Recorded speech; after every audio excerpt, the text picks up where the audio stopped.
Ford has built icons that shape the automotive world, but hidden behind the Mustangs and Thunderbirds are rare classics that came and went without a trace. These weren't flops, they were bold experiments, special editions, or one-off models that never got the spotlight. Some were too advanced, too strange, or too risky for their time. Others were killed by internal politics, regulation, or plain bad luck. The 1969 Ford Torino Talladega is one of the greatest unsung heroes of American motorsports. A car built not for comfort, not for luxury, and not even for the general public in the traditional sense, but for one purpose only: to dominate NASCAR. It was a machine forged in the fire of high-speed rivalry, created at a time when the rules of racing demanded something primal and brilliant from manufacturers, actual road-going versions of their track monsters. And so, for one brief and shining moment, Ford answered with the Talladega, a factory-born warrior cloaked in sheet metal and steel, bred to race, shaped by the wind, and destined to be forgotten by all but the most devoted fans of the oval track. At first glance, the Talladega doesn't scream for attention like the outrageous Dodge Charger Daytona, with its pointed nose and towering wing. Instead, it exudes a quiet menace, a smoothed-out front end with a reworked bumper that curves under the grille, flush-mounted headlights, in a seamless flow of aerodynamic purpose that belies its muscle car roots. It was longer, sleeker, and slipperier than the standard Torino, thanks to a clever reshaping of the front clip and rocker panels that dropped it an inch lower to the ground. Every panel, every angle of the Talladega was tweaked to cheat the wind. It wasn't built to be beautiful. It was built to be fast, unreasonably fast for 1969. Under the hood was Ford's formidable 428 Cobra Jet V8, underrated at 335 horsepower, but capable of much more in race trim. In NASCAR hands, this engine helped the Talladega slice through the air at speeds north of 100 mph, a terrifying number on the high banks of Daytona and Talladega Superspeedway. It was the tip of Ford's spear in a bloody aero war against Dodge and Plymouth, whose winged Mopars were rewriting the rulebook on how stock cars should look and perform. Ford, ever the conservative giant, took a more understated but no less lethal approach. The Talladega didn't need a wing. It didn't need a nose cone. It was subtle, efficient, and brutally effective. And it worked. With drivers like David Pearson at the wheel, the Talladega tore through the 1969 season, scoring win after win. Pearson himself would take home 11 victories that year in his Talladega-based race car, helping to secure Ford's manufacturer's championship. It was a victory born not just of engineering, but of relentless purpose. Yet despite its success on the track, the Talladega never received the adulation it deserved. It was a one-year wonder, built only to meet NASCAR's homologation requirement of 500 units. Ford made about 750, just to be sure. It didn't come in wild colors or flashy trim packages. It didn't have a cool name like Daytona or Superbird. It was named after a racetrack and built like a weapon. Why then was it forgotten? Because Ford buried it. Almost as quickly as it arrived, the Talladega vanished. Ford shifted its racing focus, and the aero war ended before it could truly escalate. By 1970, new NASCAR rules limited the effectiveness of the aero cars, essentially neutering the entire category. With no place to run, the Talladega faded from memory. It never became a poster child of muscle car culture. No t-shirts, no die-cast models lining toy store shelves, no resurrection in later years. The Dodge boys had their moment with the Daytona and Superbird, and history remembered them. But the Talladega, it slipped into the shadows. Today, finding one is like unearthing a relic from an alternate timeline, a brutally fast, historically significant machine that should be mentioned in the same breath as the Hemi cars and Boss Mustangs, but rarely is.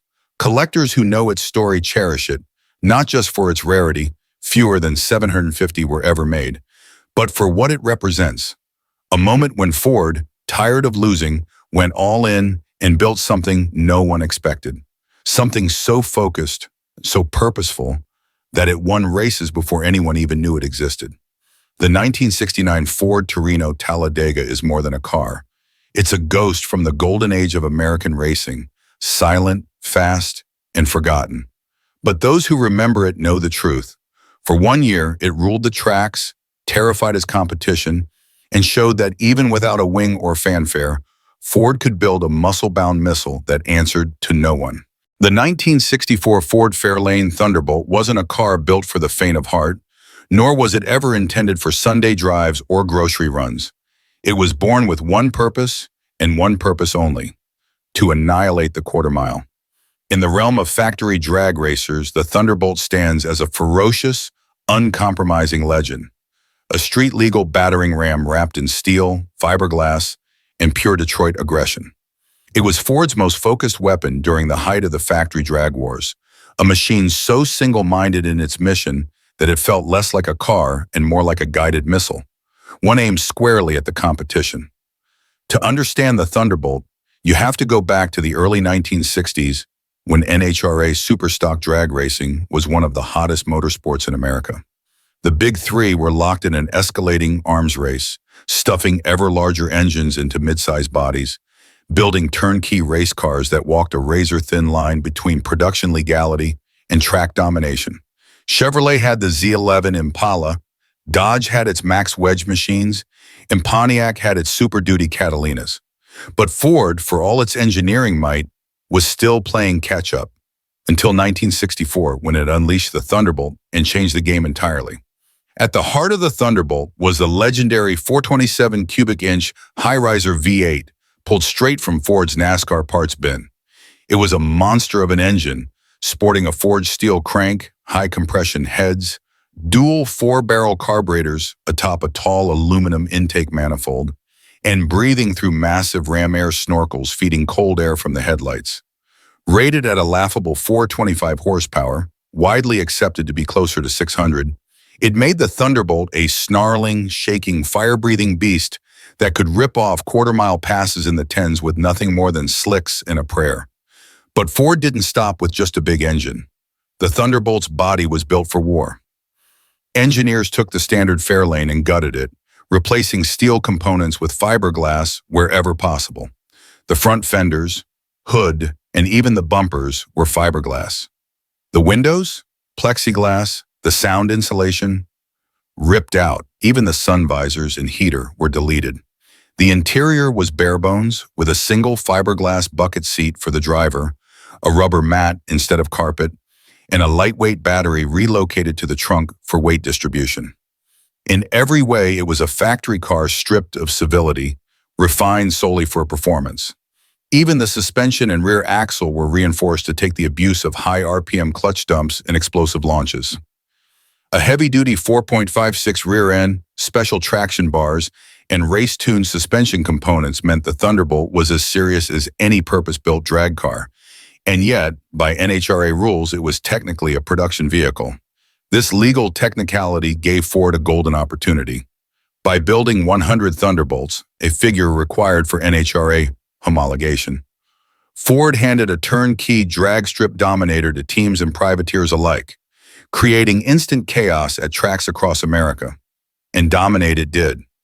In 1964, Thunderbolts claimed victory after victory in Superstock and AFX classes, humbling rivals with shocking ease. Professional drag racers like Gas Ronda, Butch Leal, and Dick Brannon made the Thunderbolt into a feared name. For one incredible season, Ford owned the strip. Competitors couldn't keep up. And in response, NHRA quickly rewrote its rules, clamping down on factory racers like the Thunderbolt to preserve some shred of parity. With the loophole closed, Ford pulled the plug almost as quickly as it had launched the project. The Thunderbolt had done its job. Too well, in fact. It had proven what Detroit's muscle could do when unchained, when the goal wasn't sales or style, but raw, unfiltered domination. After 100 units, production ceased, and the Thunderbolt faded back into the shadows, its brief reign secured forever in drag racing folklore. Today, surviving Thunderbolts are sacred artifacts among collectors. Many were raced into the ground, their bodies twisted and engines rebuilt countless times in the crucible of competition. Finding one in original condition is almost impossible. But to see one up close, the bulging hood scoops, the rudimentary interior, the ominous badge on the fender, is to glimpse an era when car companies built gladiators and unleashed them not for the public roads, but for the 1,320 feet of asphalt that truly mattered. The 1964 Ford Fairlane Thunderbolt was never about comfort, design, or road manners. It was born in a skunkworks, bred for war, and loosed onto the drag strips of America like a ballistic weapon in chrome. It came, it conquered, and then it vanished, just as it was meant to.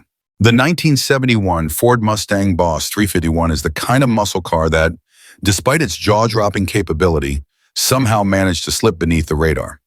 Overshadowed by its more famous siblings, the high-revving Boss 302 and the legendary drag-strip-bred Boss 429, the Boss 351 was in many ways the perfect blend of brains and brawn. It had the best attributes of both its brothers, the agility and balance of the 302, the raw power of the 429, and a refined brutality all its own. It wasn't the most famous Boss, but ask the enthusiasts who know, and they'll tell you it may have been the best. Introduced for just 1 year in 1971, the Boss 351 was born during the twilight of the muscle car era. The writing was already on the wall. Emissions regulations were tightening, insurance premiums for muscle cars were skyrocketing, and gas prices were poised to spike. The golden age was flickering out. But just before the light went out, Ford gave us one last flame, a sharp-edged, lean-cut performance machine that refused to go down quietly. Under the flat black hood, with its twin NACA ducts, was the heart of the Boss, a 351 cubic inch Cleveland V8, outfitted with 11.01 compression, 4-bolt mains, aluminum intake, solid lifters, and a big Holley 750C FM carburetor. It screamed out 330 gross horsepower at 5,400 RPM and 370 yaw-beft of torque. But as with many muscle cars of the era, those were likely conservative numbers. Contemporary road tests suggested it had real-world performance that rivaled, and in some cases beat, the mighty Boss 429, a car that was over 400 pounds heavier. Paired to a close ratio 4-speed top loader and backed by a 3.91 traction lock rear axle, the Boss 351 wasn't just a straight-line machine. It came standard with a competition suspension, staggered rear shocks, front and rear anti-roll bars, power front disc brakes, and a functional ram air system. It also boasted upgraded cooling, a rev limiter, and performance tires on Magnum 500 wheels. This wasn't a poser's pony car. This was a track day brawler in showroom paint. In performance terms, the Boss 351 was a monster. Car and Driver tested it in 1971 and recorded a 0-60 time of 5.8 seconds and a quarter mile in 13.8 seconds, 104. Astonishing numbers for a factory-built car on skinny tires, especially one that didn't need the enormous dimensions or price tag of the 429. In real-world terms, it outran Corvettes, Camaros, and even the Hemi cars in the right hands. It was nimble, tight, and responsive in a way that no big block Mustang could be. But despite all its brilliance, the Boss 351 arrived at precisely the wrong moment. America was turning away from high-octane muscle, and new emissions rules for 1972 meant that Ford couldn't build a car like this again, at least not legally. The Boss 351 lasted for a single model year. Just 1,806 examples were built, making it the rarest of the Boss Mustangs by far. There was no major advertising push, no marketing campaign with burnouts and speed claims. It came and went with little fanfare, like a prize fighter walking quietly out of the ring after knocking everyone else out cold.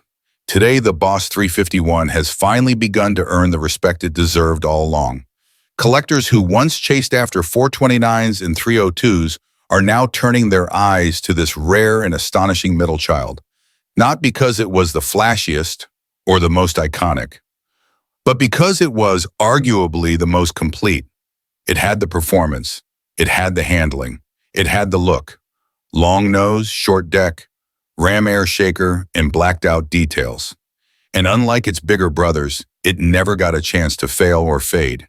It exited at the top of its game. The 1971 Ford Mustang Boss 351 is a monument to what could have been. It's the muscle car that combines speed, balance, and subtle menace in a package that deserves so much more recognition than it received. It didn't go out in a blaze of glory. It vanished like a whisper just before the lights went out on the muscle era. And that, perhaps, is what makes it so unforgettable to those lucky enough to know its name. The 1957 Ford Custom 300 E-Code is one of those elusive legends that hides in plain sight. On the outside, it looked like the kind of plain Jane sedan your uncle might have driven to church. No chrome glitz, no two-tone showboat flair, just an honest steel body with dog dish hubcaps and understated trim. But beneath that modest sheet metal lay one of the most formidable secrets of the late 50s, a factory-installed dual-quad E-Code 312 cubic inch Thunderbird Special V8, pumping out 270 horsepower. It was the muscle car before the term even existed, a wolf in grocery getter's clothing, and today it stands as one of the most forgotten performance machines of the golden era. To understand why this car mattered, you have to rewind to the peak of the horsepower wars between Ford and Chevrolet. 1957 was a pivotal year. Chevrolet introduced fuel injection in the Corvette and Bel Air, drawing headlines with 283 horses from 283 cubes. It was glamorous, flashy, the car you'd see in every magazine spread. But Ford, still nursing a reputation for being conservative and dependable, quietly launched a counterstrike. Not through their flashy Fairlane or retractable Skyliner, but through the lowly Custom 300, a mid-range model sandwiched between the base Custom and the top-shelf Fairlane 500. What made the E-Code Custom 300 so special wasn't just the power, though 270 HP in 1957 was no small thing.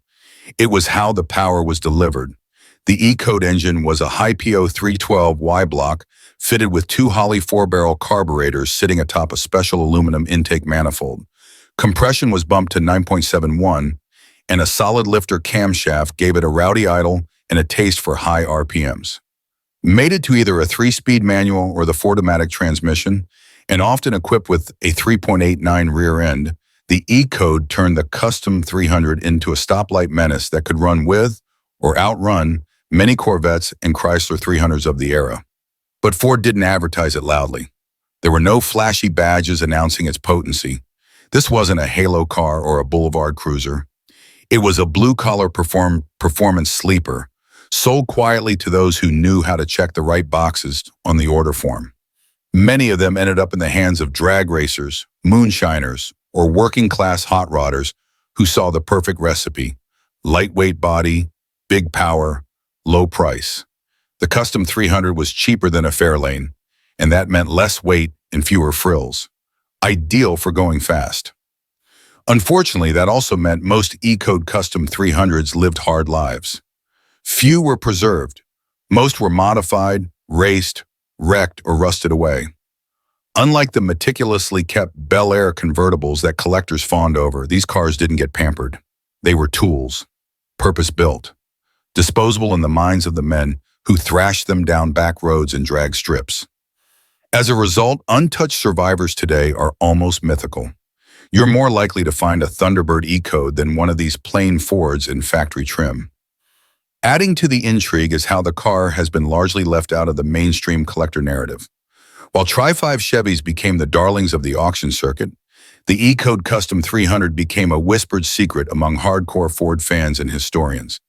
It never got the glory it deserved, perhaps because it didn't look the part. But that's exactly what made it so dangerous. The average car guy in 1957 would have assumed it was just a fleet car until it left him in a cloud of dust. Today, the 1957 Ford Custom 300 E-Code is a holy grail for those who know what they're looking at. It's a rare combination of stealth and speed, of factory-backed performance hiding behind one of the most unassuming exteriors of the decade. It represents a moment when Ford, often seen as the practical alternative to GM's flair, decided to play dirty, and did it well. In a time when muscle cars weren't yet a category, the Custom 300 E-Code laid some of the groundwork. Low weight, big engine, minimal frills. It wasn't meant to be a collectible or a status symbol. It was meant to surprise you, and it still does. especially when you find out just how few were ever built and how even fewer remain. It's not just rare, it's nearly vanished. But for those lucky enough to find one or even see one, it's a living ghost of a time when Detroit performance was measured not in chrome or sales numbers, but in sheer guts. The 1962 Ford Galaxie 500XL R-Code 406 is one of the most powerful and mysterious titans of early 1960s Detroit iron, a factory-built, full-size muscle car from an era when drag racing bragging rights could sell cars as much as style or comfort. Overshadowed today by the more famous 427-powered Fords that followed, the R-Code 406 was, for a fleeting moment, the very apex of Ford's performance engineering. It was raw, rare, brutally fast, and unapologetically mechanical, a car born not for Main Street or country club parking lots, but for timing lights, trophy runs, and trackside glory. To understand just how special the 406 R-Code Galaxie 500XL was, you have to place it within the high-stakes war of American horsepower brewing in the early 60s. Chevrolet had its 409, Chrysler was preparing its Max Wedge program, and Pontiac was leading the muscle movement with the Super Duty Catalinas. Ford, often playing catch-up in the full-size performance category, answered the call in 1962 with the 406 cubic-inch FE Series V8. And in its most aggressive form, the R-Code version with dual 4-barrel carburetors, solid lifters, heavy-duty internals, and a conservative rating of 405 horsepower. Conservative because real-world numbers and period tests hinted at something even stronger lurking under the hood. The engine alone was a mechanical symphony. The dual Holley 4-barrel carburetors fed a massive aluminum intake manifold bolted to a high-compression 11.41 big block that demanded premium fuel and careful tuning. The solid lifter camshaft gave it a hard-edged idle that sounded more like a NASCAR pit than a dealership showroom. It wasn't a car that tolerated casual ownership. It demanded skill, patience, and mechanical sympathy. Paired with a heavy-duty Borg-Warner T10 4-speed and a 4.11 or 4.47 Detroit locker rear end, this full-size brute could launch with startling violence and cover the quarter mile in the low 13s or even high 12s with the right setup. Numbers that put it shoulder to shoulder with the finest factory racers of its time. But this wasn't just some stripped-down race mule. The Galaxie 500XL trim level was Ford's top of the line, and it looked the part, long, wide, and sleek, with glistening chrome, wide bucket seats, console shift, and bright machine-turned dash inserts. It was a strange contradiction. Luxury on the outside, fury under the hood. Most buyers who opted for the plush 500XL wanted a cruiser, not a 400 horsepower street brawler. So very few opted for the R-Code 406 setup, making these cars incredibly rare even when new. Some sources estimate that fewer than 300 were ever built with this engine and trim combination. The problem was timing. The R-Code 406 was introduced and already outpaced within a single model year. In 1963, Ford unleashed the legendary 427, a direct descendant of the 406, but stronger, faster, and far more competitive on the racetrack. The 427 stole the spotlight, won NASCAR, dominated the NHRA, and became a household name among gearheads. The 406, despite its brute strength and historical importance, faded into near invisibility. Even seasoned collectors often forget it existed, or assume any high-horsepower Galaxie from 1962 must be a 427 swap. Factory 406 R-codes are so rare that finding a matching number survivor today is akin to uncovering a muscle car Rosetta Stone. And yet, those who have driven or owned one often describe it as more feral, more mechanical, more involving than the more refined 427 cars. The 406 had no pretense, no civility. It was a straight-up performance machine wrapped in a tuxedo, and it didn't care whether you were ready for it. It was heavy, loud, and borderline unmanageable when tuned for max power, especially with bias-ply tires and minimal weight over the rear axle. But for those who knew how to drive it, the reward was a car that could humiliate everything from GTOs to 409s in the hands of a fearless driver. Today, the 1962 Galaxie 500XL R-Code 406 remains one of the most underappreciated Ford muscle cars ever built. It came at the right moment, just before insurance rates started climbing and emissions regulations began to tame Detroit's wild side, but was simply too rare and too quickly superseded to be cemented in the public's memory. It is the shadowed predecessor to the 427 legend, the prototype for a coming wave of full-size firepower that would define American racing for the next decade. For collectors and historians, it is a reminder that sometimes the best machines are the ones that never made the headlines. Cars that lived fast, died young, and left behind only whispers and exhaust fumes. The R Code 406 didn't just prepare Ford for the horsepower wars of the 1960s, it lit the first match. The 1970 Ford Falcon is one of the most anticlimactic finales in American automotive history, a nameplate that began as a groundbreaking compact and helped launch the Mustang. Unceremoniously reduced to a badge-engineered afterthought, then quietly buried without fanfare. It's the kind of car you almost miss entirely when flipping through a brochure or walking a classic car show. Because by 1970, the Falcon had been stripped not just of features, but of meaning.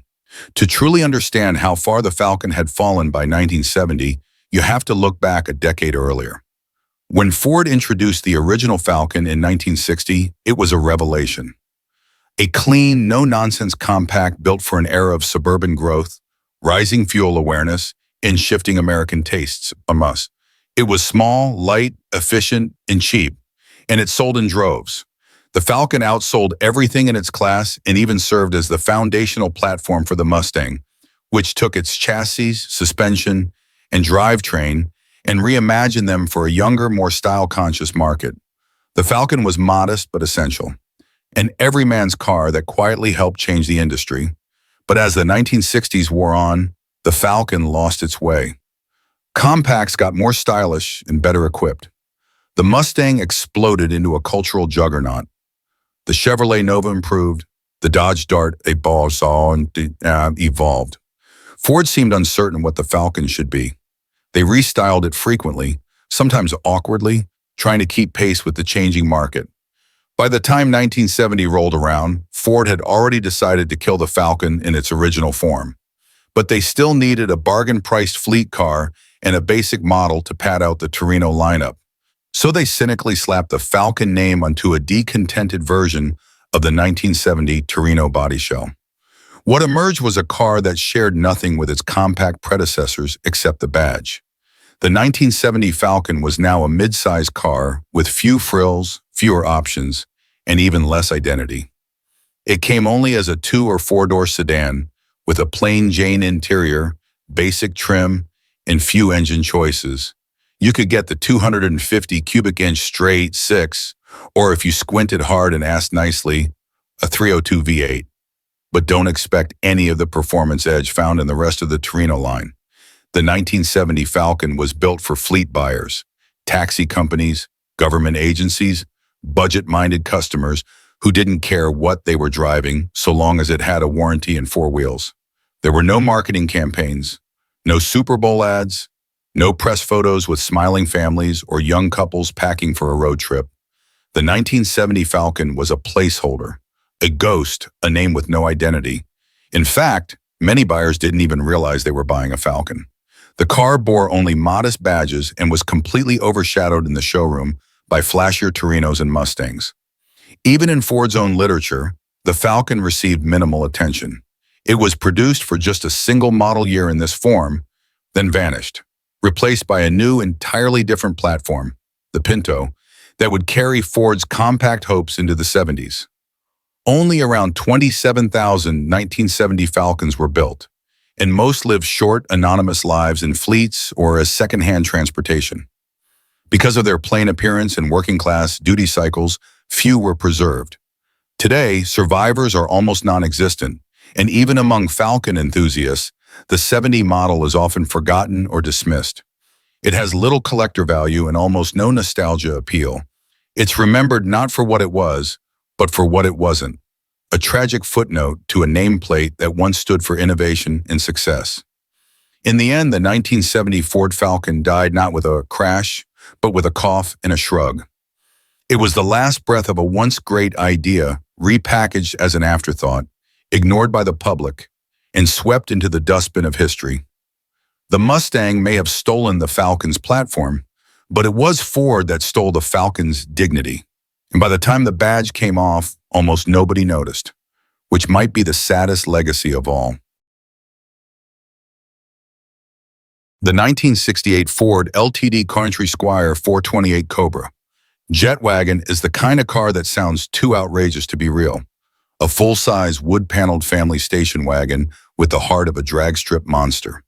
But in that fleeting moment between muscle car mania and insurance company crackdowns, it actually existed. And the very idea of it feels like something out of a gearhead fever dream.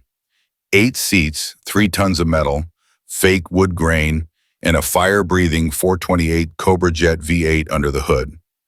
The Country Squire was Ford's long-running flagship station wagon, a rolling American suburb complete with roof racks, tailgates, and enough interior room to lose a small child in. By 1968, it had grown massive, elegant in a barge-like way, and came loaded with comfort features that appealed to the family man who had made it. It had power steering, power brakes, optional air conditioning, and endless square footage of seating. But nobody expected performance. Not really, not in a wagon. That wasn't its purpose. But 1968 was also the year of the 428 Cobra Jet, Ford's street-legal weapon designed to take on Chrysler's Hemis and Chevrolet's 427s.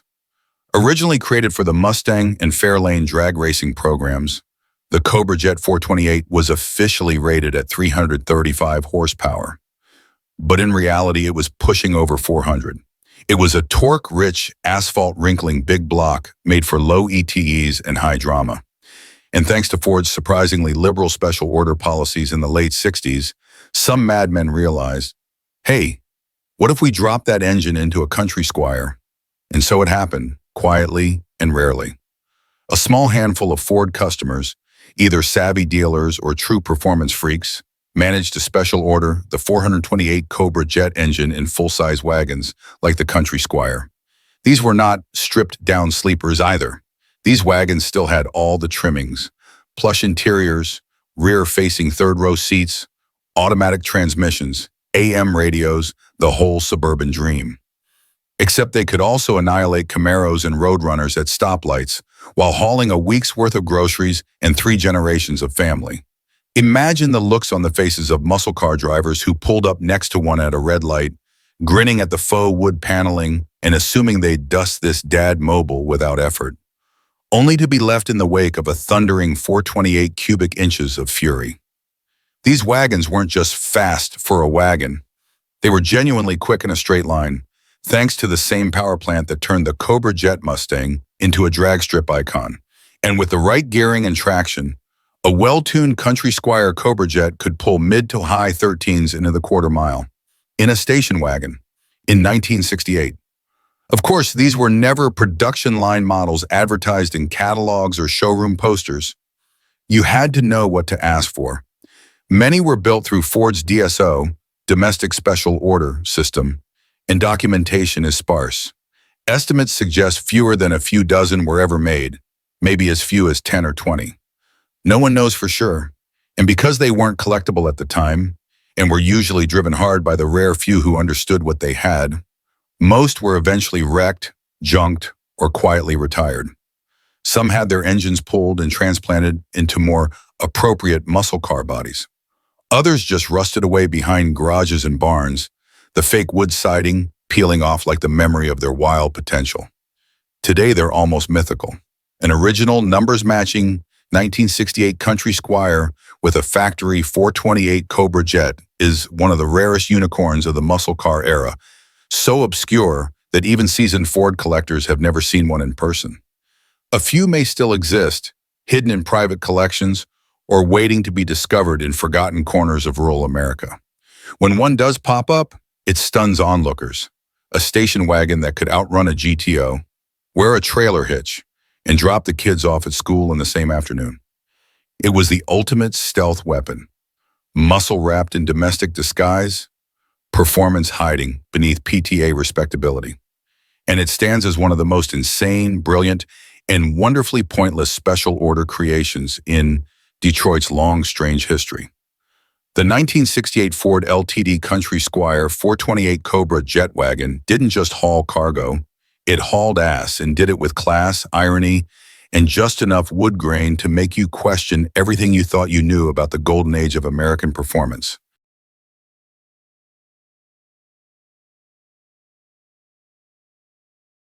The 1980 Ford Mustang Cobra Turbo was born into a moment of profound confusion, not just for Ford, my mom, or Ford, but for the entire American auto industry. As the fuel crisis of the 1970s gave way to recession and smog-choked regulations, car makers struggled to define what performance meant in the new decade. The Mustang, long America's pony car icon, was no exception. After the bloated Mustang II era, the Fox body Mustang of 1979 was supposed to be a return to its roots, smaller, lighter, and potentially sporty again. But instead of immediately returning to V8 power, Ford decided to flirt with turbocharging. A bold move at the time, but one that fell far short of expectations. The 1980 Mustang Cobra Turbo was a strange beast. Under the hood was a 2.3-liter inline-4 engine equipped with a Garrett Air Research turbocharger. On paper, that sounded promising. A turbo Mustang. In Europe, turbocharged 4s were proving themselves in rallying and sports cars. Ford aimed to inject the Mustang with that kind of modern flair, blending efficiency with performance. But in practice, the Turbo Cobra delivered more frustration than excitement. With only 132 horsepower and even less torque, it struggled to move the Mustang's mass with any authority. 0 to 60 times hovered in the embarrassing mid-10-second range. Not only was it slower than the naturally aspirated 302 V8 models of previous years, it also suffered from turbo lag, weak throttle response, and poor drivability. To make matters worse, the turbo system was temperamental.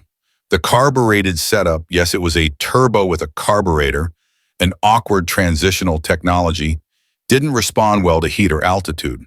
Reliability was inconsistent at best. The engine was prone to detonation under boost if not treated gently, and owners often complained about the system's complexity and fragility. There was no intercooler, and engine management was rudimentary at a time when microprocessors were still in their infancy. For mechanics and owners alike, it was a nightmare to maintain. Ford dressed the car up to look the part, of course.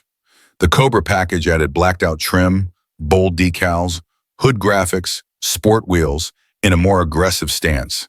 But no amount of cosmetic flash could hide the fact that the performance didn't back it up. It looked fast, especially in black with red pinstriping, but that only made the disappointment worse when you actually drove it. The Cobra Turbo became the automotive equivalent of a movie trailer that promised explosions and delivered monologues instead. Sales reflected that disappointment. While the new Fox platform had potential, buyers weren't fooled by the Turbo Cobra. Most either stuck with the basic 6-cylinder cars or opted for the anemic 255 cubic inch V8 that Ford was offering at the time. Hardly a powerhouse either, but at least it was simpler and more familiar. The Cobra Turbo was never a volume seller, and it became even more irrelevant the moment Ford reintroduced the 5.0-liter V8 in 1982 and launched the now-beloved Mustang GT. Suddenly, real performance was back, and the 2.3 Turbo was buried in the sand like a bad memory. To its credit, the Turbo Cobra was at least forward-thinking in intent. It foreshadowed the SVO Mustangs of the mid-1980s, which used an updated 2.3-liter turbo with fuel injection and intercooling to genuinely respectable effect. But in 1980, that tech just wasn't ready. The Turbo Cobra was ahead of its time and also woefully underdeveloped. Today, it's one of the rarest and most forgotten Mustangs ever built. Very few survive, largely because they weren't preserved. These weren't collector cars. They were confusing oddities that got traded in, wrecked, or left to rot. If you see one today, it's almost certainly in the hands of a hardcore Fox body enthusiast or someone drawn to obscure Ford experiments. It's a ghost of a time when Detroit didn't know whether to go forward or backward, when a Mustang with a turbo sounded radical but couldn't deliver. The 1980 Mustang Cobra Turbo remains a symbol of the awkward transition years, misunderstood, unloved, and swept aside by the returning thunder of V8 power. A true relic of what could have been, if only the tech had caught up to the ambition. The 1970 Ford Ranchero GT 429 Cobra Jet is one of those rare, overlooked marvels of American muscle car history, a beast cloaked in the guise of a pickup truck, yet roaring with the fury and performance of a true muscle machine. While muscle pickups are often associated with the Chevrolet El Camino, Ford's Ranchero GT 429 Cobra Jet quietly carved out its own legacy, one that has been lost in the shadow of flashier, more celebrated muscle cars. But for those who truly understand muscle, this was a hidden titan, a potent blend of brute force, engineering prowess, and subtle street dominance. At a glance, the Ranchero GT looked like a typical Ford pickup of the era, rugged, practical, designed for work or daily driving. Yet beneath its long, sleek hood lived a raging powerhouse, the 429 cubic inch V8 Cobra jet engine. This wasn't just any big block engine, it was Ford's answer to muscle car supremacy, a thundering giant capable of producing around 375 horsepower and a staggering amount of torque. Paired with ram air induction, the engine breathed with ferocious intensity, drawing in cold, dense air to maximize power output. The result was a muscle truck that could launch off the line like a drag racer, muscle car performance wrapped in a pickup body, defying all conventional automotive logic. Unlike most pickups designed purely for utility, the Ranchero GT 429 Cobra Jet was engineered to blur the lines between muscle car aggression and practical pickup functionality. The bold styling cues, distinctive hood scoops, racing stripes, and GT badges offered subtle hints at the mechanical monster lurking beneath. Its stance was wider and more aggressive than the standard Ranchero, underscoring its performance potential. Yet to the casual observer, it appeared as just another truck, perfectly blending into the daily American landscape. A wolf in sheep's clothing, poised to surprise anyone who dared to challenge it on the street or strip. Ford produced only a limited number of these 429 Cobra Jet Rancheros, making it a rare and highly sought-after collector's item today. Unlike the Chevrolet El Camino, which enjoyed more extensive recognition and marketing, the Ranchero GT's muscle credentials were somewhat underappreciated at the time, which ironically makes surviving examples even more precious. Many of these trucks were used hard, treated as daily drivers or practical pickups, rather than prized performance machines, leading to fewer pristine survivors and adding to their mystique among collectors. Driving the Ranchero GT 429 Cobra Jet was a visceral experience, a combination of raw, unfiltered power and surprisingly capable handling for a truck of its size and weight. The massive V8 delivered instant torque that threw the driver back into the seat, with a rumble that echoed the spirit of an era when horsepower was king. Its performance was no joke. Quarter-mile times that rivaled dedicated muscle coupes, the ability to muscle through tight corners with surprising agility, and that unmistakable presence on the road that demanded respect. This was no mere work truck, it was a performance machine designed to dominate. Yet despite its impressive credentials, the Ranchero GT 429 Cobra Jet never received the spotlight it deserved. Muscle car enthusiasts often overlooked it, and the broader public failed to grasp the genius of blending muscle car power with pickup practicality. It was perhaps too unconventional for its time, arriving at a crossroads when muscle cars were beginning to face challenges from insurance costs, emissions regulations, and shifting consumer tastes. As a result, the Ranchero GT quietly slipped into obscurity, a forgotten chapter in Ford's performance history. Today, the 1970 Ford Ranchero GT 429 Cobra Jet stands as a symbol of American automotive audacity, a bold experiment that dared to mix muscle car might with truck utility, creating a vehicle that defied easy categorization. Its rarity, combined with its raw power and unique place in muscle car lore, has made it a treasure among collectors who appreciate the untamed spirit of American muscle in all its forms. In a world where muscle cars are often defined by flashy coupes and iconic sedans, the Ranchero GT 429 Cobra Jet reminds us that true performance transcends body style. It's a testament to an era when American automakers weren't afraid to break the rules, blending speed, style, and utility into machines that still captivate and thrill today. This truck may have been quiet in its day, but its legacy roars loud and clear, an untamed muscle legend hiding in plain sight, waiting for those who dare to rediscover its power and prestige. The 1963 Ford Falcon Sprint V8 convertible stands as a fascinating and often overlooked milestone in the evolution of American muscle and performance cars. It was a vehicle that, in many ways, foretold the coming pony car revolution that would sweep the nation just a year later with the introduction of the Ford Mustang. Yet unlike the Mustang, which exploded onto the scene with massive fanfare, the Falcon Sprint convertible quietly carved its own path, occupying a unique niche that remains underappreciated even among many classic car enthusiasts today. To fully grasp the significance of the 1963 Falcon Sprint convertible, it helps to understand the automotive landscape of the early 1960s. The American car market was dominated by large, heavy sedans and station wagons, vehicles that prioritize comfort and utility over excitement and performance. Smaller cars existed, but they were mostly economical runabouts, underpowered and unremarkable in terms of performance or style. So Ford recognized an emerging shift in consumer desires. Young buyers were craving sportier, more engaging cars that combined fun driving dynamics with everyday usability. The Falcon Sprint convertible was Ford's early, tentative step toward capturing that market. Under the hood, the Sprint was powered by a 260 cubic inch V8 engine producing approximately 164 horsepower. While this figure might seem modest today, in the context of a compact car in 1963, it was impressive. The combination of a lightweight chassis and spirited V8 made the Falcon Sprint one of the more nimble and enjoyable American cars to drive at the time. Paired with a 4-speed manual transmission, it offered a driving experience that was both engaging and accessible, appealing to a younger demographic that wanted a sporty car but couldn't yet afford or justify larger muscle cars. Visually, the Sprint convertible was a breath of fresh air compared to the stodgy, utilitarian compacts of the era. It featured tasteful chrome accents, a distinctive Sprint badging package, and clean, aerodynamic lines that hinted at the performance potential lurking beneath its modest exterior. The convertible top added to its appeal, embodying the spirit of freedom and open-air motoring that defined early 1960s youth culture.